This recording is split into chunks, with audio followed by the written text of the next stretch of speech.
जय हिंद साथियों, स्वागत है आप सभी का डेली करंट अफेयर्स की क्लास पर। आज का सबसे पहला इंपॉर्टेंट क्वेश्चन देखते हैं।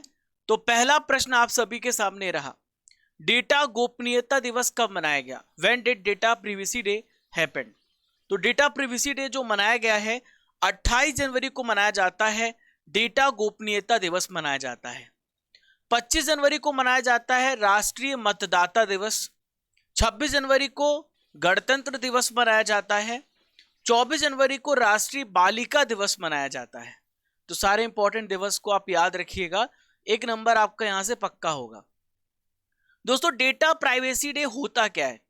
देखिए दोस्तों, आजकल किसी व्यक्ति को हमें विकलांग करना है, यानी हमें सोचना है कि उसे हम बर्बाद कर दे, तो हम उसकी डेटा को लीक करके जो व्यक्ति है वो बर्बाद हो सकता है।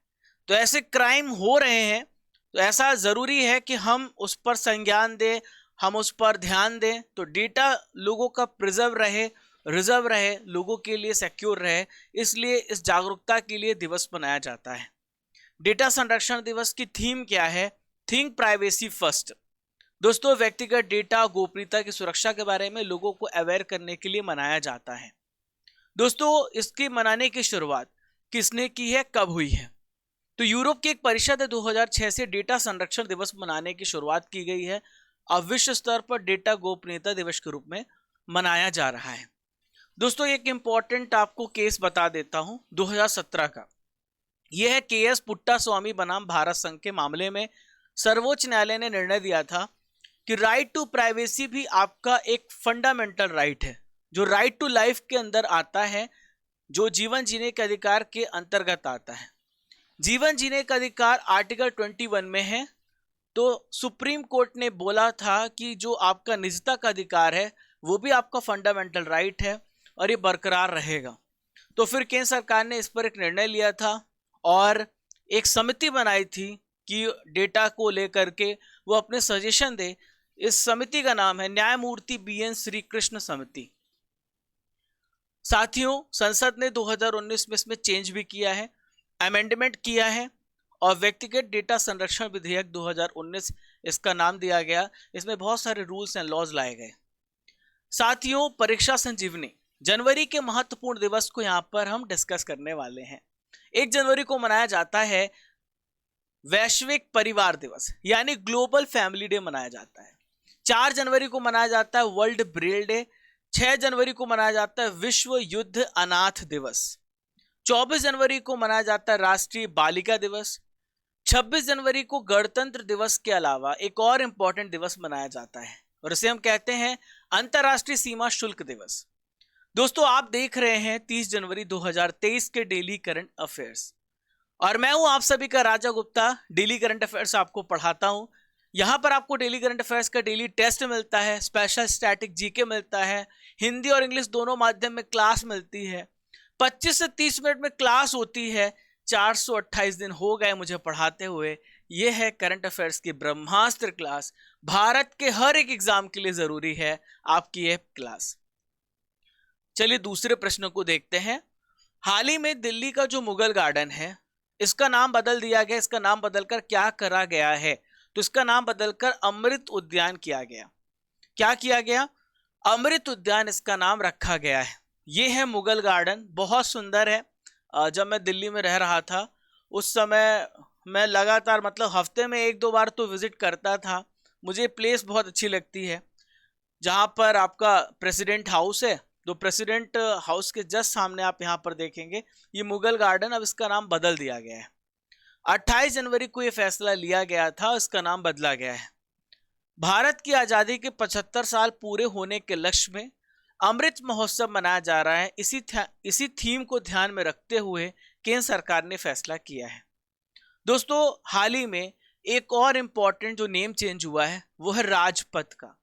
तो जब आप जाएंगे, आप प्रेसिडेंट हाउस की तरफ जाएंगे, जब आप पार्लियामेंट की तरफ जाएंगे तो वो राजपथ कहलाता है, उसका नाम बदलकर कर्तव्य पथ किया गया है। मुगल गार्डन के बारे में आपको बता दूं, मुगल गार्डन को 1917 में एडविन लुटियंस के द्वारा डिजाइन किया गया है और 1928-29 में पहला इसमें प्लांट लगाया गया था।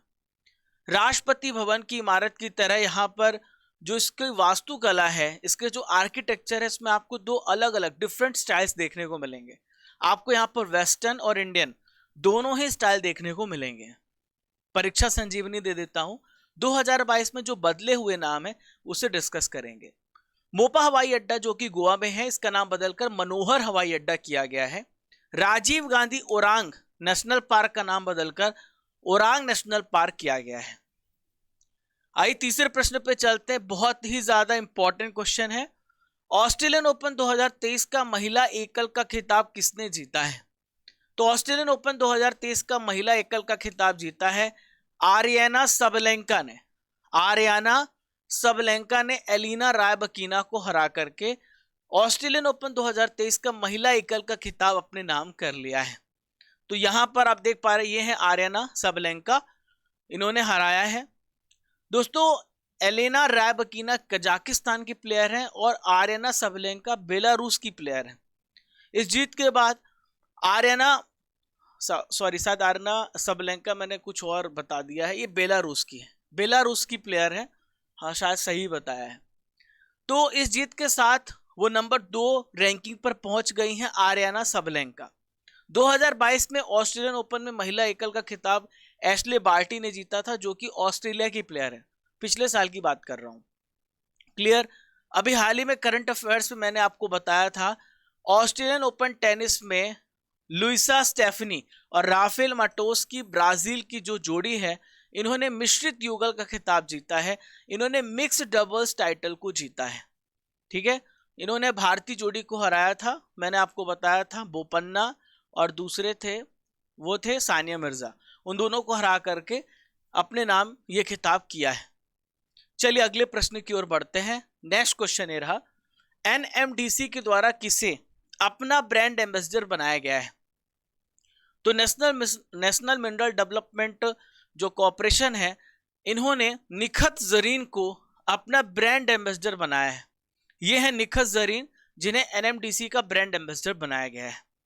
दोस्तों एनएमडीसी जो है नवरत्न माइनिंग कंपनी है, ठीक है, नवरत्न कंपनी है, माइनिंग के क्षेत्र में काम करती है। तो निखत जरीन कौन है? ये एक मुक्केबाज प्लेयर हैं, विश्व मुक्केबाजी चैंपियन को जीत चुकी हैं और बर्मिंघम 2022 राष्ट्रमंडल खेलों में इन्होंने गोल्ड मेडल जीता है निखत जरीन ने, और इन्हें ब्रांड एम्बेसडर बनाया गया है। एनएमडीसी का फुल फॉर्म है नेशनल मिनरल डेवलपमेंट कॉर्पोरेशन।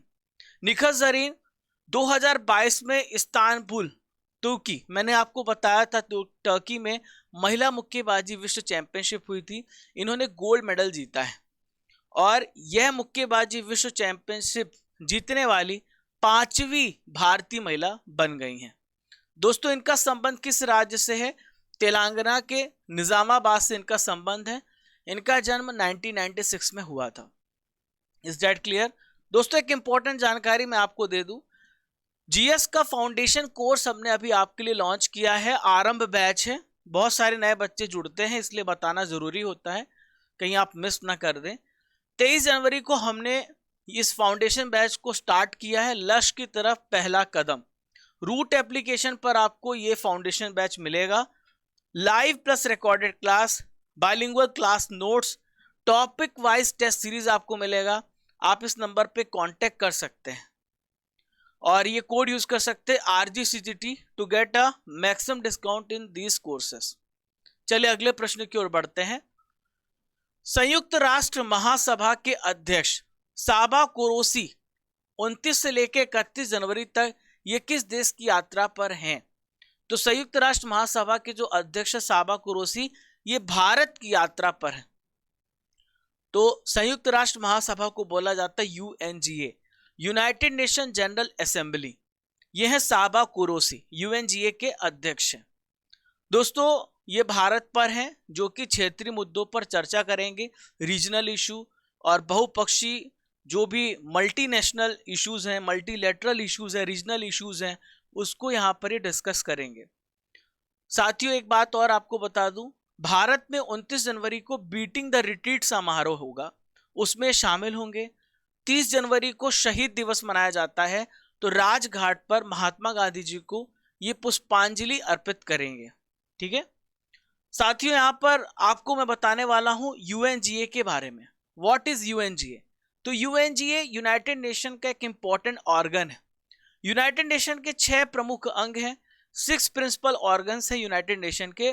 उन 6 प्रिंसिपल ऑर्गन्स में से एक इंपॉर्टेंट अंग यूएनजीए है। इसका काम होता है पॉलिसी मेकिंग का और प्रतिनिधि अंग है। 1945 में इसकी स्थापना हुई थी। क्लियर है? आपको समझ में आ गया क्या कार्य है इसका? और बजट तैयार करना, सुरक्षा परिषद में गैर स्थायी सदस्यों की नियुक्ति करना, महासचिव की नियुक्ति करना, संयुक्त राष्ट्र प्रणाली के अन्य भागों से रिपोर्ट प्राप्त करना और प्रस्तावों के माध्यम से सिफारिशें करना यूएनजीए का कार्य होता है। आज की नॉलेज की फैक्ट्री में मैं आपको इंपॉर्टेंट यहाँ पर स्वेज नहर्स यानी कैनाल्स के बारे में बता रहा हूँ। बहुत सारे जो नहर हैं जो कनेक्ट करती हैं, एग्जाम में पूछे जाते हैं। इंपॉर्टेंट यहाँ पे कैनाल्स के बारे में जानेंगे, तो जरा देखिएगा। तो सबसे पहला है स्वेज कैनाल।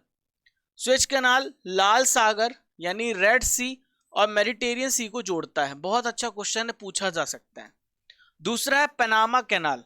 तो पनामा कैनाल जो है, इधर है कैरेबियन सी और इधर है पैसिफिक ओशन। तो पनामा कैनाल जो है ये कैरेबियन सी और प्रशांत महासागर को जोड़ने का काम करता है। यहां पर ट्रेड होता है, ठीक है। कील नहर, कील नहर किसके बीच में है? तो कील कैनाल, ध्यान दीजिएगा, ये नॉर्थ सी है, उत्तरी सागर है और इधर है बाल्टिक सी। तो इसे कैनाल, जो कील कैनाल है, इन दोनों को कनेक्ट करने का काम करता है। मैनचेस्टर नहर मैनचेस्टर और लिवरपूल को कनेक्ट करने का काम करता है। सू नहर, तो सू जो नहर है, जरा गौर कीजिएगा किसके बीच में है? यह है सुपीरियर और दूसरा है लेक ह्यूरॉन। तो ये जो सू नहर है, सुपीरियर और लेक ह्यूरॉन को कनेक्ट करने का काम करता है, जो कि ट्रेड में इस्तेमाल होते हैं। फिर लास्ट है क्रा नहर। तो क्रा इस्थमस भी बोलते हैं इसको। तो ये अंडमान सी और गल्फ ऑफ थाईलैंड को कनेक्ट करने का काम करता है। Is that clear? तो मैंने आपको पूरा मैप से, इमेज से पूरा समझा दिया है। एग्जाम में क्वेश्चन पूछे जाते हैं, डीपली अगर क्वेश्चन पूछा जाएगा तो आप आसानी से बता दोगे, ठीक है। एक और है गोटा नहर। गोटा नहर स्टॉकहोम और गुटेनबर्ग को कनेक्ट करने का काम करता है, ये गोटा कैनाल। चलिए क्वेश्चन नंबर 6 पे बढ़ते हैं। तो क्वेश्चन नंबर 6 आप सभी के सामने आ गया। भारत की पहली इंट्रानेजल कोविड वैक्सीन का नाम क्या है? अभी 26 जनवरी को इसको लॉन्च कर दिया गया है। इसका नाम है इनकोवैक। क्या नाम है इसका? इनकोवैक नाम है। तो इंट्रानेजल कोविड वैक्सीन जो है, नाक के माध्यम से आपके शरीर के अंदर इंजेक्ट की जाएगी। इसे हम बोलते हैं इंट्रानेजल वैक्सीन। यदि आपसे पूछा जाए कि किसने इसे डेवलप किया है, तो भारत बायोटेक ने डेवलप किया है। जो भी व्यक्ति ने कोवैक्सीन ले लिया, कोविशील्ड वैक्सीन ले लिया है, तो बूस्टर डोज के रूप में से ले सकता है। इसका फायदा ये है, भविष्य में मान लीजिए कोरोना के केसेस बढ़ते हैं तो हमें बहुत तेजी से हम वैक्सीनेशन कर सकते हैं, क्योंकि इसमें इंजेक्शन लगाने की ज़रूरत नहीं है। इंजेक्शन का कॉस्ट भी बचेगा। बहुत ज़्यादा हमें ट्रेनिंग देने की ज़रूरत नहीं है लोगों को, क्योंकि ट्रेनिंग देनी पड़ती सही तरीके से। अगर नर्सेस आपको वैक्सीन ना लगाएं तो इसका गलत प्रभाव भी हो सकता है। तो कई फायदे हैं इंट्रानेजल वैक्सीन के। इस वैक्सीन की मंजूरी सितंबर 2022 में मिल गई थी। हमारे भारत में एक संस्था है जिसे हम बोलते हैं drug controller general of India, जो वैक्सीन को लेकर के या किसी भी प्रकार के मेडिसिन या ड्रग्स को लेकर के मंजूरी प्रदान करती है। Is that clear? दोस्तों, जो आपको कोविशील्ड या फिर कोवैक्सीन लगी है वो कहलाती है इंट्रामस्कुलर वैक्सीन, क्योंकि वो आपकी मांसपेशियों में लगी है। तो जो मांसपेशियों में दी जाने वाली वैक्सीन होती है उससे हम बोलते हैं इंट्रामस्कुलर वैक्सीन। बायोटेक की बात करें तो बायोटेक की स्थापना 1966 में हुई है और इसका हेडक्वार्टर हैदराबाद में है। नजल वैक्सीन कैसे काम करती है? तो हमारे नाक में एक म्यूकस पाया जाता है ना, आपने महसूस किया होगा, एक चिपचिपा सा पदार्थ हमारे नाक में पाया जाता है, जिसका काम होता है कि हमारे शरीर के अंदर कचरा जमे ना, उसका काम है उसको रोकना। तो नाक, मुंह, फेफड़े और पाचन तंत्र में पाया जाता है। ये वैक्सीन डायरेक्ट म्यूकसा में इम्यून रिस्पॉन्स पैदा करेगी और इन्फेक्शन को अर्ली स्टेज में ही रोकने का काम करेगी। चलिए प्रश्न नंबर 7 पे चलते हैं। क्वेश्चन नंबर 7 पे, खादी उत्सव 2023 का उद्घाटन कहां पर किया गया है? तो खादी उत्सव 2023 का उद्घाटन हाल ही में मुंबई में किया गया है। ठीक है, ये है मनोज कुमार। मनोज कुमार कौन है? खादी और ग्राम उद्योग आयोग के अध्यक्ष, khadi and village industries commission है, उसके ये चेयरमैन है। तो 27 जनवरी से लेकर 24 फरवरी तक 2023 तक मुंबई में खादी और ग्राम उद्योग जो है इसका यहां पर आयोजन किया जाएगा। Is that clear? और ये मुख्यालय है मुंबई में खादी और ग्राम उद्योग का, इसी में इसका आयोजन उत्सव चलेगा। दोस्तों, खादी और ग्राम उद्योग आयोग जो है इसकी स्थापना कब हुई है? 1957 में। ये सूक्ष्म, लघु और मध्यम उद्यम मंत्रालय के अधीन आता है। शी फीड्स द वर्ल्ड, इस कार्यक्रम को किसके द्वारा शुरू किया गया है? शी फीड्स द वर्ल्ड, इस कार्यक्रम को पेप्सिको एंड केयर दोनों के द्वारा स्टार्ट किया गया है। She feeds the world. इस कार्यक्रम के अंतर्गत क्या उद्देश्य है इसको हम जानते हैं। तो इस कार्यक्रम का उद्देश्य है फसल की उपज में वृद्धि करना और जो बीपीएल परिवार की महिलाएं हैं उनके इनकम में इंक्रीमेंट करना, उनके स्वास्थ्य, संतुलित आहार और जो बैलेंस फूड है उसकी पहुंच सुनिश्चित करना इस कार्यक्रम का उद्देश्य है। Is that clear? महिलाओं को इसमें प्रशिक्षित किया जाएगा। ये जो कार्यक्रम है पश्चिम बंगाल के कूच बिहार और अलीपुरद्वार जिले में लागू किया जाएगा। फिर धीरे धीरे और भी इसका एक्सपांशन किया जाएगा भारत के कोनों कोनों तक। पेप्सिको की बात करेंगे तो आपने पेप्सी का इस्तेमाल किया होगा। जो पेप्सिको है अमेरिका की एक मल्टीनेशनल कंपनी है। इसका हेडक्वार्टर न्यूयॉर्क में है।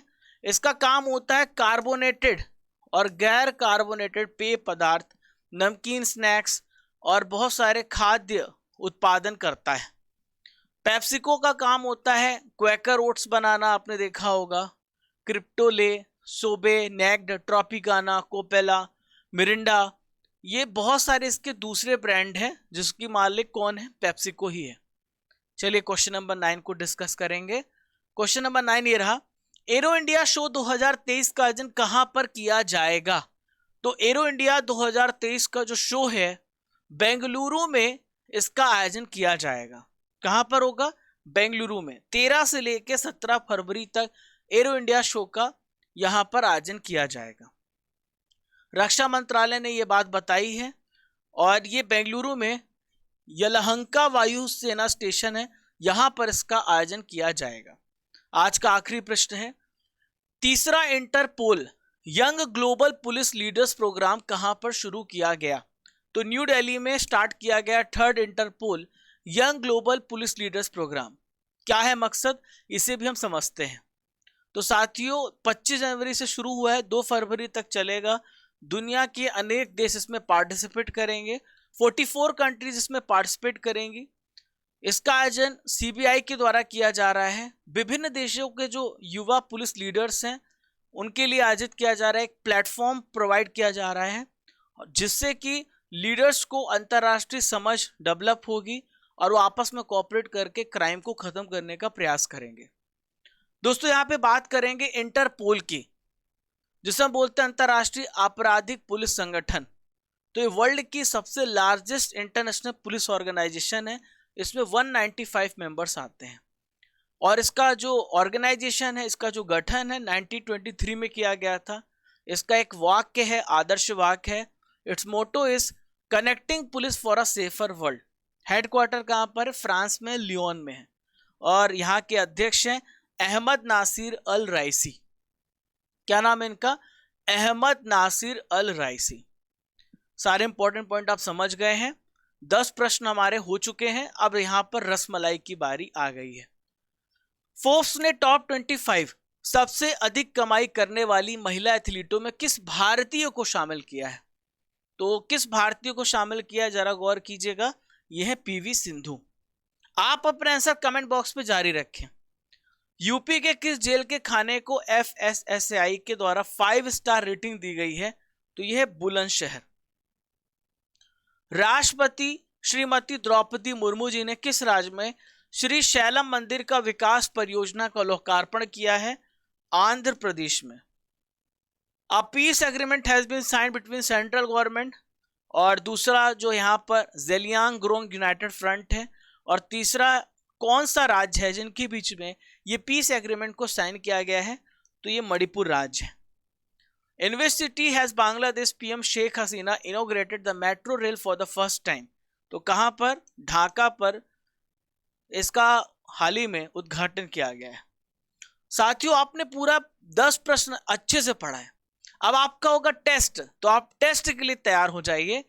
डेटा संरक्षण दिवस किस वर्ष से बनाया जा रहा है, तो मैंने आपको पढ़ाया था 2006 से। Right to privacy comes under which fundamental right of the constitution, तो right to privacy right to life के अंदर आती है आर्टिकल 21 में। On which day international customs day celebrated, तो इंटरनेशनल कस्टम्स डे 26 जनवरी को मनाया जाता है। मुगल गार्डन किस वर्ष एडविन लुटियंस के द्वारा डिजाइन किया गया था, 1917 में। ऑस्ट्रेलियन ओपन किस महीने खेला जाता है, तो ये जनवरी, यानी अभी ऑस्ट्रेलियन ओपन चल रहा है। निखत जरीन का संबंध किस खेल से है, तो Nikhat Zareen belongs to boxing, boxer हैं। खादी और ग्राम उद्योग आयोग के अध्यक्ष कौन हैं, तो इनके अध्यक्ष हैं मनोज कुमार। बायोटेक का हेडक्वार्टर कहां पर है, तो बायोटेक का हेडक्वार्टर है हैदराबाद में। सबा कुरैशी किसके प्रेजेंट में अध्यक्ष हैं, तो सबा कुरैशी जो अध्यक्ष हैं यूनाइटेड नेशन जनरल असेंबली के। पेप्सिको का हेडक्वार्टर कहां पर है, कहां पर है, अमेरिका में है।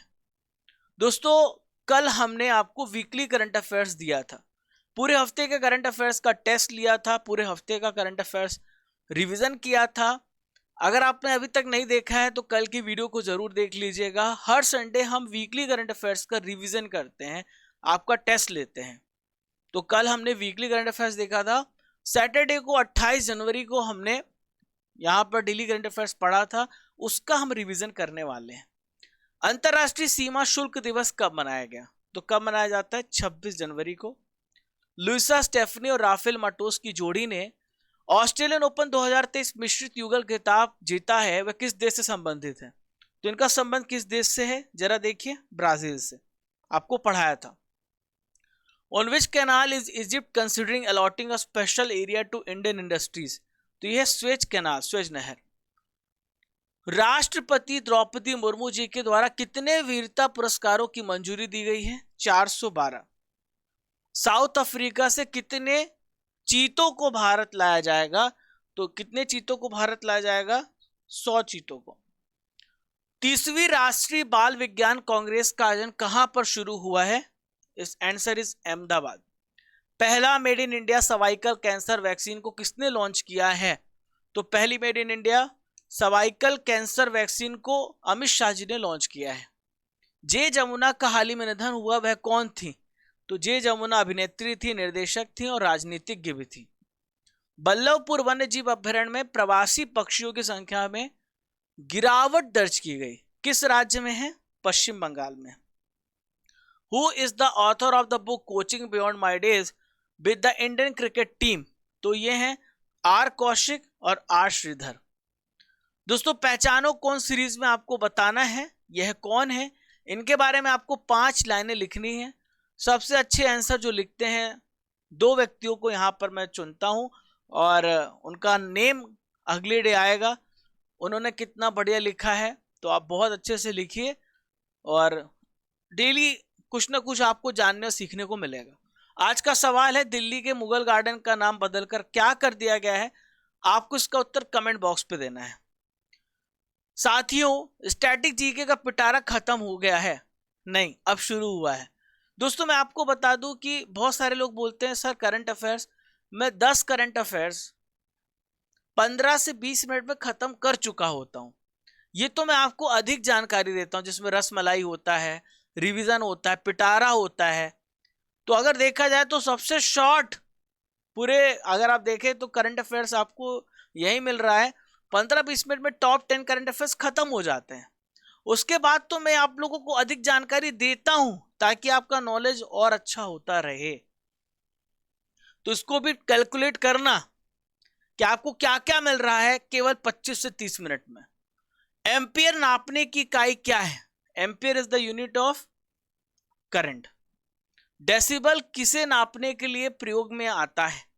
तो डेसिबल जो होता है ध्वनि, वातावरण में ध्वनि को नापने के लिए इस्तेमाल होता है। एसआई पद्धति में लेंस की जो शक्ति है उसकी इकाई क्या है? तो लेंस की शक्ति को हम डायोप्टर से मेजर करते हैं। विद्युत मात्रा की इकाई है यूनिट ऑफ इलेक्ट्रिक करंट, तो यह है एम्पियर, अभी मैंने बताया। हर्ट्ज क्या मापने की यूनिट है? तो हर्ट्ज जो है, हर्ट्ज क्या, तरंगों की आवृत्ति, फ्रीक्वेंसी ऑफ वेव्स को मेजर करने के लिए इस्तेमाल होता है। मात्रकों की अंतरराष्ट्रीय पद्धति कब लागू की गई? 1971 में इसे लागू किया गया। Joule is the unit of, joule निम्नलिखित की किसकी इकाई है? तो joule is the unit of energy. Candela is the unit of, तो कैंडला जो है ज्योति तीव्रता के लिए इस्तेमाल होता है। पास्कल इकाई है, pascal unit is use for आर्द्रता यानी ह्यूमिडिटी, प्रेशर, रेन, टेम्परेचर। तो प्रेशर को मेजर करने के लिए पास्कल यूनिट का इस्तेमाल करते हैं। क्यूरी किसकी यूनिट है? Curie is the unit of radioactivity. तो साथियों ये हो गया आपका पिटारा खत्म। 29 जनवरी के जो टॉपर है वो ये हैं कृष्ण कुमार, अनु कुमारी, प्रशांत चोबितकर, सोनू यादव, अनुई असाटी। बहुत बहुत कॉन्ग्रेचुलेशन। आपको इसका फ्री में पीडीएफ हमारे क्रेजी जीके ट्रिक एप्लीकेशन में मिलता है, पूरी तरीके से फ्री है। डेली करंट अफेयर्स का पीडीएफ फ्री है। एप्लीकेशन को डाउनलोड करना, एप्लीकेशन को डाउनलोड करने के बाद इस प्रकार से आपका इंटरफेस खुल जाएगा, यहीं पे क्लिक करना आप, तो daily video, daily PDF, daily quiz, सब कुछ एक जगह पर आपको मिल जाएगा। टेलीग्राम को भी ज्वाइन कर लेना, यहाँ पर आपको इंपॉर्टेंट अपडेट्स मिलते जाते हैं। और इंस्टाग्राम, फेसबुक को भी ज्वाइन कर लीजिएगा। और पहली बार चैनल पर आ रहे हैं तो सब्सक्राइब कर लीजिए, और वीडियो पसंद आए तो लाइक जरूर करिए, शेयर करिए, ताकि हमें भी मोटिवेशन मिलता रहे। दोस्तों बिल्कुल कुछ भी नहीं लगता है, इसका कोई चार्ज नहीं लगता है, आपको पता है। शेयर बटन दबाने का, सब्सक्राइब बटन दबाने का, बस आपका जो प्यार है वो हम तक पहुंचता है, हमें मोटिवेशन मिलता है और ज़्यादा काम करने के लिए। क्योंकि आपको पता है जितनी बड़ी आपकी फैमिली होती जाएगी हमारी ऊर्जा भी उतनी बढ़ेगी। बिल्कुल आप समझ पा रहे हैं ना। जब परिवार में 5 लोग होते हैं तो ऊर्जा कम होती है, लेकिन परिवार में अगर 5 से 10 लाख लोग आ जाएं तो देखिए कितनी बड़ी ऊर्जा हो जाएगी। हमारी एक अपने आप में हमारी एक अपनी एकता होगी, हमारा एक अपना यूनिट होगा, अपना एक परिवार होगा, हमारा करंट अफेयर्स का संघ होगा। तो आने वाले समय में हम करंट अफेयर्स का संघ बना देंगे, और साथ में आपकी जो विचार है लोगों तक पहुंच पाएगी। कहीं मौका मिलेगा तो हम बहुत सारे प्रश्नों के उत्तर आपको देते रहेंगे। आप अपने क्वेश्चंस जरूर कमेंट बॉक्स पे लिखिएगा। तो चलिए दोस्तों मिलते हैं फिर, तब तक के लिए जय हिंद, जय भारत। कल सुबह 6 बजे मिलेंगे इसी ऊर्जा, इसी जोश के साथ। जब तक तोड़ेंगे नहीं तब तक छोड़ेंगे नहीं। खुश रहिए, मुस्कुराते रहिए। जय हिंद, जय भारत।